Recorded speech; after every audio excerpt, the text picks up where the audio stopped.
রহস্যময় পারিবারিক অ্যাডভেঞ্চার গল্প। মূল গল্প। আমি যখন গোসল করি তখন ছেলে বাথরুমের দরজার ফাঁক দিয়ে দেখে। গত সপ্তাহ থেকে গোসলের সময় অদ্ভুত একটা অনুভূতি হচ্ছে। মনে হয় কেউ দেখছে। আজ গোসল করার সময় হঠাৎ চোখ পড়ল বাথরুমের দরজার ফাঁকে। একটা চোখ দেখতে পেলাম। আমি চিৎকার করে উঠলাম। ছেলে দৌড়ে পালিয়ে গেল। আমি তাড়াতাড়ি কাপড় পরে বেরিয়ে এলাম। তাকে ডেকে বললাম, তুই কি করছিলি? সে মাথা নিচু করে বলল, মা আমি রেগে গিয়ে বললাম, কতদিন ধরে এমন করছিস? সে কাঁদতে শুরু করল। বলল, মা, আমি তোমাকে দেখতে ভালোবাসি। আমি অবাক হয়ে বললাম, কি বললি? সে বলল, মা, তুমি খুব সুন্দর। আমি তোমার সৌন্দর্য দেখতে চাই। কি আমার গা জ্বলে উঠল। সে আমার কাছে এসে বলল, মা, আমি জানি এটা ভুল, কিন্তু আমি তোমাকে একজন নারী হিসেবে দেখি। তোমার শরীর আমার কাছে সবচেয়ে সুন্দর। আমি তাকে থাপ্পড় দিতে গেলাম। সে আমার হাত ধরে বলল, মা, আমি তোমাকে স্ত্রী হিসেবে চাই। তাহলে আমি আর লুকিয়ে দেখতে হবে না। আমি তোমাকে স্বামীর অধিকারে দেখতে পারব। আমি কাঁপতে কাঁপতে বললাম, তুই আমার ছেলে। সে বলল, না মা, আমি তোমার প্রেমিক হতে চাই। এই গল্পটি সম্পূর্ণ শুনলে আপনাদের পানি অটোমেটিক বের হয়ে যাবে, সো যত দ্রুত সম্ভব হাতের কাছে টিস্যু নিয়ে বসে পড়ুন। বিছানার চাদর যেন নষ্ট না হয় সেটা সম্পূর্ণ খেয়াল রাখার অনুরোধ জানিয়ে গল্পটি এখন শুরু করব। তার আগে সর্বশেষ অনুরোধ, দয়া করে এমন পানি বের করার গল্প নিয়মিত শুনতে আমাদের চ্যানেলটি সকলেই সাবস্ক্রাইব করুন। ধন্যবাদ। হ্যালো বন্ধুরা, আমার নাম রিমা খান। আমার বয়স ৩৯ বছর। আমার স্বামীর নাম রাকিব খান, বয়স ৫২ বছর। আমাদের ২ সন্তান। তানভীর আমাকে বলল, মা, আমি কি করেছি? আমার মনে নেই। আমি তাকে সব কিছু বললাম। সে অবাক হয়ে গেল। তানভীর কাঁদতে কাঁদতে বলল, মা, আমি সত্যি জানতাম না। আমার মনে হচ্ছিল আমি স্বপ্ন দেখছি। আমি তাকে বুকে জড়িয়ে ধরলাম। আমি ভেবেছিলাম সব সমস্যার সমাধান হয়ে গেছে। কিন্তু কিছুদিন পর আবার অদ্ভুত কিছু ঘটনা ঘটতে লাগল। এবার অবশ্য তানভীরের সাথে নয়। একদিন সন্ধ্যায় আমি রান্নাঘরে রান্না করছিলাম। হঠাৎ করে আমার মনে হলো কেউ আমাকে ডাকছে। আমি চারদিকে তাকালাম কিন্তু কাউকে দেখলাম না। আওয়াজটা আবার এল। এবার স্পষ্ট শুনলাম, রিমা। আমি ভয় পেয়ে গেলাম। এটা রফিকের গলার স্বর। আমি তাড়াতাড়ি রান্নাঘর থেকে বেরিয়ে এলাম। দেখলাম তানভীর টিভি দেখছে। রাকিব অফিসের কাজ করছেন। লিমা পড়াশোনা করছে। কিন্তু আওয়াজটা আবার এল। এবার বলল, আমি চলে যাইনি রিমা। আমি তোমার চারপাশেই আছি। আমার হাত পা কাঁপতে লাগল। রাতে ঘুমানোর সময় আমি অদ্ভুত একটা স্বপ্ন দেখলাম একটা লোক আমার বিছানার পাশে দাঁড়িয়ে আছে। তার মুখটা স্পষ্ট দেখা যাচ্ছে না। লোকটা বলল, রিমা, আমি রফিক। আমি তোমার স্বপ্নে এসেছি। আমি স্বপ্নে চিৎকার করার চেষ্টা করলাম কিন্তু কোনো আওয়াজ বের হল না। রফিক বলল, আমি তানভীরের শরীর ছেড়েছি ঠিকই, কিন্তু এই বাড়ি ছাড়িনি। আমি এখনও এখানে আছি। আমার ঘুম ভেঙে গেল। ঘুম ভাঙার পর আমি দেখলাম আমার কপালে ঘাম। আমার সারা শরীর কাঁপছে। আমি বুঝলাম এটা শুধু স্বপ্ন ছিল না। পরদিন থেকে প্রতিদিনই এই রকম স্বপ্ন দেখতে লাগলাম। রফিক আমার স্বপ্নে এসে বিভিন্ন কথা বলত। সে বলত সে আমাকে ভালোবাসে। একদিন রফিক স্বপ্নে বলল, রিমা, আমি তোমাকে আমার অতীত দেখাতে চাই। হঠাৎ করে আমি দেখলাম আমি একটা পুরানো বাড়িতে আছি। সেই বাড়িটা আমাদের বাড়িরই মতো দেখতে, কিন্তু অনেক পুরানো। সেখানে একটা মানুষ একা একা ঘুরে বেড়াচ্ছে। সেই মানুষটাই রফিক। রফিক বলল, এই বাড়িতেই আমি থাকতাম। আমার একটা স্ত্রী ছিল, তার নাম ছিল সুমিত্রা। আমি তার স্ত্রীকে দেখতে পেলাম। আমি অবাক হয়ে গেলাম। সুমিত্রা দেখতে অবিকল আমার মতো, যেন আমি সেই যুগে ছিলাম। রফিক বলল, তুমি সুমিত্রার মতো দেখতে, তাই আমি তোমার প্রেমে পড়েছি। রফিক আরও বলল, সুমিত্রা একটা রোগে মারা গিয়েছিল। তার মৃত্যুর কিছুদিন পর আমিও মারা যাই। কিন্তু আমি এই বাড়িতেই রয়ে যাই। স্বপ্নে আমি দেখলাম কিভাবে রফিক মারা গিয়েছিল। সে খুবই কষ্ট পেয়েছিল। তার স্ত্রীর বিযোগব্যথায় সে পাগল হয়ে গিয়েছিল। রফিক বলল, আমি ৫০ বছর ধরে সুমিত্রার জন্য অপেক্ষা করছিলাম। এখন তুমি এসেছ। তুমি আমার সুমিত্রা। আমি ভয় পেয়ে বললাম, না, আমি সুমিত্রা নই। আমি রিমা। রফিক বলল, না, তুমি আমার সুমিত্রা। তুমি ফিরে এসেছ। এরপর থেকে রফিক আমার স্বপ্নে আরও বেশি আসতে লাগল। সে বলত, রিমা, আমাদের একসাথে থাকতে হবে। তুমি আমার কাছে এসো। আমি তান্ত্রিকের কাছে আবার গেলাম। তাকে সব কিছু বললাম। তান্ত্রিক বললেন, আত্মাটি আপনার পেছনে লেগেছে। এটা খুবই বিপজ্জনক। তান্ত্রিক বললেন, আপনাকে এই বাড়ি ছেড়ে চলে যেতে হবে। না হলে আত্মাটি আপনাকে নিয়ে যাবে। আমি ভয় পেয়ে গেলাম। আমি রাকিবকে সব বললাম। তিনি প্রথমে বিশ্বাস করলেন না, কিন্তু যখন আমার শারীরিক অবস্থা খারাপ হতে দেখলেন তখন চিন্তিত হলেন। আমার ওজন কমে যেতে লাগল। আমি ঠিকমতো খেতে পারতাম না। ঘুম হতো না। সারাক্ষণ মনে হতো কেউ আমাকে দেখছে। একদিন রাতে রফিক আমার স্বপ্নে এসে বলল, রিমা, আর দেরি নয়, আমার সাথে চলে এসো। আমি জিজ্ঞেস করলাম, কোথায়? রফিক বলল, আমাদের জগতে। সেখানে শুধু আমি আর তুমি থাকব। কেউ আমাদের বিরক্ত করবে না। গিয়ে আমি ভয়ে কাঁপতে লাগলাম। পরদিন আমি বাড়ির পেছনের দিকে গেলাম। সেখানে একটা পুরানো কুজো ছিল। আমি সেই কুশোর কাছে গিয়ে দেখলাম সেটা খুবই গভীর। হঠাৎ করে আমার মনে হলো কেউ আমাকে কুজোর দিকে টানছে। আমি বুঝলাম রফিক আমাকে সেই কুজোতে ফেলে দিতে চায়। আমি দৌড়ে বাড়িতে ফিরে এলাম। রাকিবকে বললাম, আমাদের আজই এই বাড়ি ছাড়তে হবে। তিনি বললেন, কেন? আমি তাকে কুজোর ঘটনা বললাম। তিনি বুঝলেন বিষয়টা গুরুতর। তিনি বললেন, ঠিক আছে, আমরা অন্য কোথাও থাকার ব্যবস্থা করব। সেই রাতেই আমরা বাড়ি ছেড়ে চলে গেলাম। আমার মামার বাড়িতে গিয়ে উঠলাম। প্রথম কয়েক রাত খুব শান্তিতে কাটল। কিন্তু এক সপ্তাহ পর আবার সেই স্বপ্ন শুরু হল। রফিক আমার স্বপ্নে এসে বলল, তুমি কোথায় পালিয়ে যাবে? আমি তোমাকে সব জায়গায় খুঁজে নিয়ে আসব। আমি বুঝলাম শুধু বাড়ি পাল্টালেই কোনো লাভ হবে না। রফিক আমার পেছনে লেগেই থাকবে। তাকে সম্পূর্ণভাবে দূর করতে হবে। আমি আরেকজন বিখ্যাত তান্ত্রিকের কাছে গেলাম। তিনি আমার হাত দেখে বললেন, আপনার উপর খুব শক্তিশালী একটা আত্মার প্রভাব আছে। তান্ত্রিক বললেন, এই আত্মা আপনাকে মেরে ফেলতে পারে। আমাদের দ্রুত ব্যবস্থা নিতে হবে। আমি জিজ্ঞেস করলাম, কি করতে হবে? তান্ত্রিক বললেন, আপনাকে একটা বিশেষ পূজা করতে হবে। সেই পূজায় আত্মাটি চিরকালের জন্য বন্দী হয়ে যাবে। আমি রাজি হয়ে গেলাম। তান্ত্রিক বললেন, কিন্তু এই পূজা খুবই বিপজ্জনক। আত্মাটি সবরকম চেষ্টা করবে আপনাকে থামানোর। আমি বললাম, আমি প্রস্তুত। পূর্ণিমার রাতে পূজা শুরু হল। তান্ত্রিক অনেক রকম মন্ত্র পড়তে লাগলেন। আমাকে একটা বিশেষ বৃত্তের ভেতরে বসতে বললেন। পূজা শুরু হওয়ার সাথে সাথেই অদ্ভুত কিছু ঘটতে শুরু করল। ঘরের তাপমাত্রা কমে গেল। বাতাসে একটা ভুতুড়ে গন্ধ ছড়িয়ে গেল। হঠাৎ করে একটা শব্দ শোনা গেল, রিমা। আমি চমকে উঠলাম। রফিক এসেছে। তান্ত্রিক বললেন, ভয় পাবেন না, বৃত্তের ভেতরে থাকুন। রফিকের গলায় আওয়াজ এল, তুমি আমার থেকে পালাতে পারবে না। আমি তোমাকে নিয়েই যাব। আমার সারা শরীর কাঁপতে লাগল। তান্ত্রিক আরও জোরে মন্ত্র পড়তে লাগলেন। ঘরে একটা ঝড়ের মতো বাতাস বইতে লাগল। সবকিছু উড়ে যেতে লাগল। রফিক চিৎকার করে বলল, আমি তোমাকে ছাড়ব না। হঠাৎ করে আমার মনে হলো কেউ আমাকে টেনে নিয়ে যেতে চাইছে।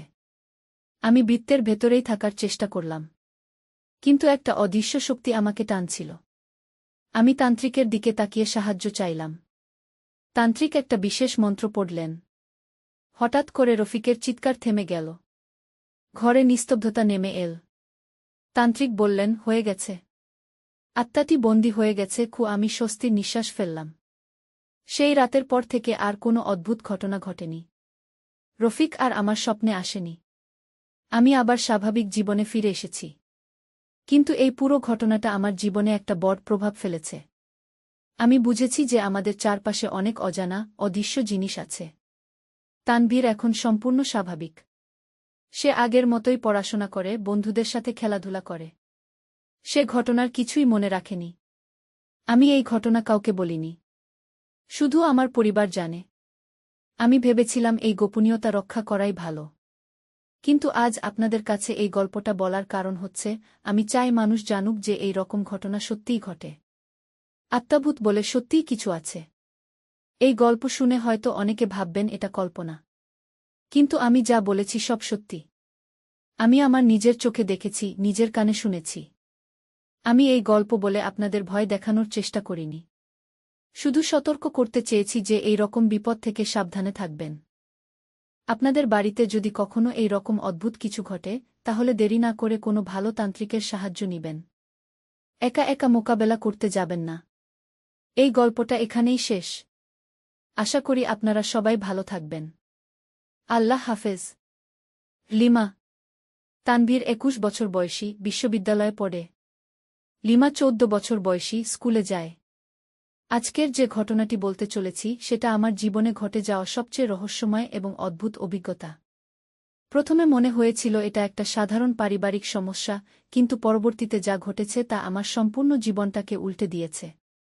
সেদিন সকালে যখন এই ঘটনাটা ঘটল, আমি প্রথমে ভেবেছিলাম হয়তো তানভীর সত্যি সত্যিই কোনো ভুল করেছে। কিন্তু তার পরের কথাগুলো শুনে আমার মাথা ঘুরে গেল। কারণ সে বলল, মা, আমি তোমার কথা ভাবলেই রাতে ঘুম আসে না আগে। আমি তার দিকে তাকিয়ে বললাম, কি বলছিস তুই? সে বলল, মা, আমি জানি এটা অন্যায়। কিন্তু আমি স্বপ্নে তোমাকে দেখি। তুমি আমার সাথে কথা বল, আমাকে স্পর্শ করবু। আমার শরীর কাঁপতে লাগল। তানভীর আরও বলল, মা, আমি তোমার হাত ধরতে চাই। তোমার গালে হাত দিতে চাই। তোমাকে আলিঙ্গন করতে চাই। আমি রেগে গিয়ে বললাম, তুই পাগল হয়ে গেছিস? সে কাঁদতে কাঁদতে বলল, মা, আমি জানি এটা পাপ। কিন্তু আমি তোমাকে ভালোবাসি। একজন ছেলের মায়ের প্রতি যে ভালোবাসা থাকা উচিত, তার চেয়েও বেশি ভালোবাসি। আমার চোখে জল এসে গেল। আমি তাকে বললাম, তুই কি করছিস তানভীর? তুই আমার ছেলে। সে বলল, মা, আমি চাই তুমি আমার প্রেমিকা হও। আমি তোমাকে বিয়ে করব। আমি অবাক হয়ে গেলাম। তানভীর আমার কাছে এসে বলল, মা, আমি তোমার প্রতি শারীরিক আকর্ষণ অনুভব করি। তোমার রূপলাবণ্য আমাকে পাগল করে দেয়। আমি তাকে ধাক্কা দিয়ে বললাম, চুপ কর। সে আবার বলল, মা, আমি তোমার সাথে রাত কাটাতে চাই। তোমার পাশে শুয়ে থাকতে চাই। আমি চিৎকার করে বললাম, তুই আমার কাছ থেকে দূরে থাক। তানভীর কাঁদতে কাঁদতে বলল, মা, আমি জানি এটা ভুল। কিন্তু আমি নিজেকে সামলাতে পারছি না। রাতে যখন তুমি ঘুমাও, আমি তোমার রুমের সামনে দাঁড়িয়ে থাকি। আমি ভয় পেয়ে গেলাম। বললাম, তুই আমার রুমে উকি দিস? সে বলল, হ্যাঁ মা। আমি তোমার ঘুমন্ত মুখ দেখি। তোমার শ্বাসপ্রশ্বাসের শব্দ শুনি। আমার গা শিউরে উঠল। আমি বললাম, তুই কতদিন ধরে এসব করছিস? সে বলল, গত ৬ মাস ধরে। যখন থেকে আমি তোমাকে নারী হিসেবে দেখতে শুরু করেছি। তানভীর আরও বলল, মা, আমি তোমার ব্যবহৃত জিনিসগুলো নিয়ে ঘ্রাণ নেই। তোমার চুলের গন্ধ, তোমার পারফিউমের গন্ধ আমাকে উন্মাদ করে দেয়। আমি হতবাক হয়ে গেলাম। এতক্ষণ যা শুনেছি তা আমার কল্পনাতেও আসেনি। আমার নিজের ছেলে আমার প্রতি এমন অনুভূতি রাখতে পারে, এটা ভাবতেই পারিনি। তানভীর আবার বলল, মা, আমি তোমাকে চুমু খেতে চাই। তোমার ঠোঁট স্পর্শ করতে চাই। আমি তাকে আর একটা থাপ্পড় দিলাম। সে কাঁদতে কাঁদতে বলল, মা, আমি জানি তুমি রেগে গেছ। কিন্তু আমি সত্যি বলছি। আমি রাগে ফেটে পড়লাম। বললাম, তুই পাগল হয়ে গেছিস। আমি তোর মা। তুই আমার ছেলে। সে বলল, মা, আমি জানি। কিন্তু আমার কাছে তুমি একজন সুন্দর নারী। তানভীর আমার হাত ধরে বলল, মা, আমি তোমার হাতের স্পর্শ ছাড়া থাকতে পারি না। তোমার কণ্ঠস্বর ছাড়া একদিনও কাটে না। আমি আমার হাত ছাড়িয়ে নিলাম। সে আরও বলল, মা, আমি তোমার সাথে একটা বাড়ি বানাতে চাই। সেখানে শুধু আমি আর তুমি থাকব। আমি অবাক হয়ে বললাম, তুই কি বলছিস? তানভীর বলল, মা, আমি তোমাকে সন্তান দিতে চাই। আমি চাই তুমি আমার স্ত্রী হও। আমি চিৎকার করে বললাম, থামো। আর এক কথাও বলিস না। কিন্তু সে থামল না। বলল, মা, আমি তোমার জন্য সারা জীবন অপেক্ষা করতে পারি। আমি অন্য কোনো মেয়েকে বিয়ে করব না। আমার চোখে অন্ধকার নেমে এল। এই সময় হঠাৎ করে বাড়ির দরজায় কলিং বেল বেজে উঠল। আমি চমকে উঠলাম। তানভীর বলল, মা, কেউ এসেছে। আমি দরজার দিকে তাকালাম। দরজা খুলে দেখি আমাদের পাশের বাড়ির আন্টি দাঁড়িয়ে আছেন। তিনি বললেন, রিমা বেটা, তোমার সাথে জরুরি কথা আছে। আমি তাকে ভেতরে ডাকলাম। আন্টি ভেতরে এসে বললেন, রিমা, গত কয়েকদিন ধরে তোমার ছেলেকে আমাদের বাড়ির চারপাশে ঘোরাঘুরি করতে দেখছি। আমি অবাক হয়ে বললাম, মানে? আন্টি বললেন, সে আমাদের বাথরুমের জানালার কাছে দাঁড়িয়ে থাকে। আমার মেয়ে গোসল করার সময় সে উকি দেওয়ার চেষ্টা করে। আমার মুখ শুকিয়ে গেল। তানভীর তখন লজ্জায় মাথা নিচু করে রইল। আন্টি বললেন, আমার মেয়ে খুব ভয় পেয়ে গেছে। সে আর বাথরুমে যেতে চায় না। আমি আন্টিকে বললাম, আন্টি, আমি খুবই দুঃখিত। আমি তানভীরকে বুঝাব। আন্টি বললেন, রিমা, ছেলেটার মানসিক চিকিৎসা করানো দরকার। আন্টি চলে যাওয়ার পর আমি তানভীরের দিকে তাকালাম। সে এখনও মাথা নিচু করে দাঁড়িয়ে আছে। আমি রেগে গিয়ে বললাম, তুই অন্য মেয়েদের বাড়িতেও এসব কাণ্ড করিস? তানভীর কাঁদতে কাঁদতে বলল, মা, আমি শুধু দেখতে চেয়েছিলাম অন্য মেয়েরা কেমন দেখতে। আমি বললাম, কেন? সে বলল, মা, তোমার সাথে তুলনা করতে। আমি অবাক হয়ে বললাম, তুলনা করতে? সে বলল, হ্যাঁ মা। আমি দেখতে চেয়েছিলাম তুমি সবচেয়ে সুন্দর কিনা। আমার মাথা ঘুরে গেল। তানভীর আরও বলল, মা, আমি বুঝতে পেরেছি তুমিই সবচেয়ে সুন্দর। অন্য কোনো মেয়ে তোমার মতো সুন্দর নয়। আমি তাকে আর একটা থাপ্পড় দিলাম। এই সময় হঠাৎ করে একটা অদ্ভুত ব্যাপার ঘটল। তানভীর যেই আমার থাপ্পড় খেল, তার চোখে অন্যরকম একটা ভাব এসে গেল। সে যেন অন্য মানুষ হয়ে গেল। তানভীর হঠাৎ করে আমার দিকে তাকিয়ে হেসে উঠল। কিন্তু সেটা স্বাভাবিক হাসি ছিল না। ছিল একটা ভুতুড়ে হাসি। আমার গা শিউরে উঠল। সে বলল, তুমি কে? তুমি আমার মা নও? আমি অবাক হয়ে বললাম, তুই কি বলছিস? সে বলল, আমি তানভীর নেই। আমি অন্য কেউ। আমার বুকটা ধক করে উঠল। তানভীর কি বলছে? সে আবার বলল, আমি এই শরীরে ঢুকেছি। তানভীর আর নেই। আমি ভয় পেয়ে পিছিয়ে গেলাম। তানভীর, না, যে ব্যক্তি তার ভেতরে ঢুকেছে। সে বলল, আমি একটা আত্মা। আমি এই বাড়িতে অনেক দিন ধরে আছি। আমার হাত পা কাঁপতে লাগল। সে আরও বলল, আমি তোমাকে অনেক দিন ধরে দেখছি। তোমার প্রেমে পড়েছি। তাই তানভীরের শরীর দখল করেছি। আমি চিৎকার করে উঠলাম। আত্মা বলল, আমার নাম ছিল রফিক। আমি 50 বছর আগে এই বাড়িতে মারা গিয়েছি। আমি কাঁপতে কাঁপতে বললাম, তুই কি চাস? রফিক বলল, আমি তোমাকে চাই।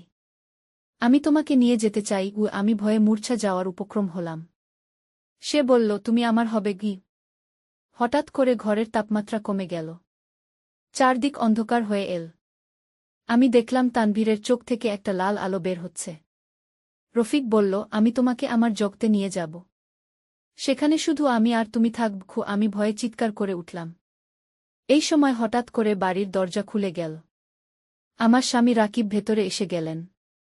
তিনি অফিস থেকে ফিরেছেন। রাকিব ভেতরে এসেই আমাকে চিৎকার করতে দেখে অবাক হয়ে গেলেন। তিনি বললেন, রিমা, কি হয়েছে? আমি তার দিকে ছুটে গেলাম। আমি রাকিবকে সব কিছু বললাম। কিন্তু তিনি আমার কথা বিশ্বাস করলেন না। তিনি বললেন, রিমা, তুমি হয়তো স্ট্রেসে আছো। রাকিব তানভীরের দিকে তাকিয়ে বললেন, তানভীর, তুই ঠিক আছিস তো? তানভীর স্বাভাবিক গলায় বলল, হ্যাঁ বাবা, আমি ঠিক আছি। আমি অবাক হয়ে গেলাম। তানভীর আবার স্বাভাবিক হয়ে গেছে। সে আগের মতো কথা বলছে। আমি ভাবলাম হয়তো আমার মনের ভুল। কিন্তু রাতে যখন সবাই ঘুমিয়ে পড়ল, তখন আমি আবার সেই আওয়াজ শুনতে পেলাম। আমার রুমের দরজার বাইরে কেউ দাঁড়িয়ে আছে। আমি চুপচাপ দরজার কাছে গেলাম। দরজার ফাঁক দিয়ে দেখলাম তানভীর দাঁড়িয়ে আছে। কিন্তু তার চোখে আবার সেই লাল আলো। রফিক ফিসফিস করে বলল, রিমা, আমি তোমার জন্য অপেক্ষা করছি। আমার গলা শুকিয়ে গেল। আমি ভয়ে কাঁপতে লাগলাম। রাতভর আমি ঘুমাতে পারলাম না। ভোরবেলা উঠে দেখলাম তানভীর স্বাভাবিক আছে। সে স্কুলে যাওয়ার জন্য প্রস্তুতি নিচ্ছে। আমি তানভীরকে বললাম, তুই কি রাতে আমার রুমের সামনে দাঁড়িয়েছিলি? সে অবাক হয়ে বলল, না মা, আমি রাতভর ঘুমিয়েছি। আমি বুঝলাম তানভীর জানেই না যে তার শরীরে একটা আত্মা ঢুকেছে। রাতে যখন সে ঘুমায় তখনই রফিক তার নিয়ন্ত্রণ নিয়ে নেয়। এরপর থেকে প্রতি রাতেই এই ঘটনা ঘটতে লাগল। রফিক তানভীরের শরীর দখল করে আমার রুমের সামনে দাঁড়িয়ে থাকত। কিছুদিন পর রফিক আরও সাহসী হয়ে উঠল। সে আমার রুমে ঢুকে যেতে চেষ্টা করল। আমি দরজায় তালা লাগিয়ে রাখলাম। একদিন রাতে আমি দেখলাম রফিক আমার রুমের জানালা দিয়ে ঢুকার চেষ্টা করছে। আমি ভয়ে চিৎকার করে উঠলাম। আমার চিৎকার শুনে রাকিব উঠে এলেন। তিনি দেখলেন তানভীর জানালার কাছে দাঁড়িয়ে আছে। তিনি তানভীরকে বললেন, তুই এখানে কি করছিস? তানভীর চমকে উঠে বলল, বাবা, আমি জানি না আমি এখানে কিভাবে এলাম। আমি বুঝলাম সে সত্যি জানে না। পরদিন আমি একটা তান্ত্রিকের কাছে গেলাম। তান্ত্রিক আমার কথা শুনে বললেন, আপনার ছেলের শরীরে একটা অশুভ আত্মা ঢুকেছে। তান্ত্রিক আরও বললেন, এই আত্মা আপনাকে নিয়ে যেতে চায়। আপনাকে সাবধানে থাকতে হবে। আমি তাকে বললাম, এর সমাধান কি? তান্ত্রিক বললেন, আমি একটা পূজা করব। তাতে এই আত্মা চলে যাবে। আমি রাজি হয়ে গেলাম। আমি যাই করি না কেন, এই সমস্যার সমাধান চাই। সেদিন রাতেই তান্ত্রিক আমাদের বাড়িতে এলেন। তিনি অনেক রকম মন্ত্র পড়তে লাগলেন। ধূপদীপ জ্বালালেন। হঠাৎ করে তানভীর চিৎকার করে উঠল। তার চোখ লাল হয়ে গেল। রফিকের গলায় সে বলল, আমি যাব না। তান্ত্রিক আরও জোরে মন্ত্র পড়তে লাগলেন। তানবীরের শরীর কাঁপতে লাগল। সে মাটিতে পড়ে যাওয়ার উপক্রম হল। রফিক চিৎকার করে বলল, রিমা আমার। আমি তাকে ছাড়ব না। তার গলার স্বর এতই ভয়ানক ছিল যে আমার গা শিউরে উঠল। তান্ত্রিক একটা বিশেষ মন্ত্র পড়লেন। হঠাৎ করে ঘরে একটা ঝড়ের মতো বাতাস এসে গেল। সব কিছু এলোমেলো হয়ে গেল। তানভীর আর চিৎকার করল না। সে মাটিতে পড়ে গিয়ে অজ্ঞান হয়ে গেল। তান্ত্রিক বললেন, আত্মাটি চলে গেছে গি। আমরা তানভীরকে বিছানায় শুইয়ে দিলাম। সে কয়েক ঘণ্টা অজ্ঞান থাকল। যখন জ্ঞান ফিরল তখন সে স্বাভাবিক হয়ে গিয়েছিল। তানভীর